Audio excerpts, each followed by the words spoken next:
first of all, yeah, before I even take the lid off, do I need to feed them? If they've got plenty of honey, then of course I don't need to feed them. How do I know without getting in there?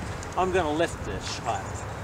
So if anybody wants, you're welcome to pick this up, and I encourage you to do that. If you're not going to hurt your back, lift it up. You can see that.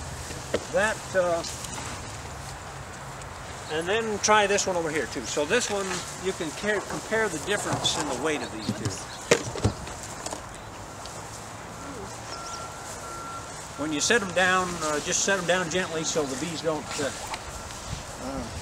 jostled around. Make them easier to work with. So this one, for this time of year, still has reasonable weight. I wouldn't be in a panic to feed them. This one's a little bit lighter.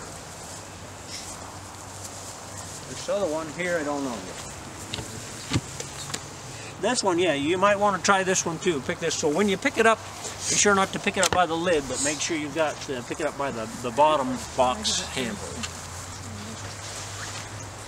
This one would have 12 frames in it compared to 10 in the other one. So this is a really useful thing. So how do I know? I don't want to disturb my bees. It's cold out and I'm worried my bees are going to be starving, and it's February. How do I know? Well, this is the first thing you want to do is go out and lift your hive and compare the weight. You'll have a memory of how much it weighed back in December.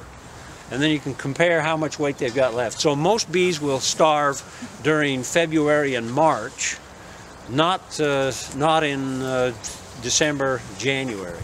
We lose more bees from winter losses in late winter, early spring than we do in the first part of the winter.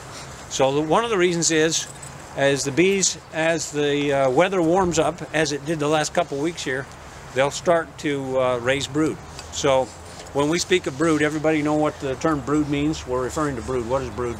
Baby bees. Yeah, baby bees. So they expand their nursery. The nursery starts growing. And when they do that, baby bees need a lot of food. They got to be fed all the time.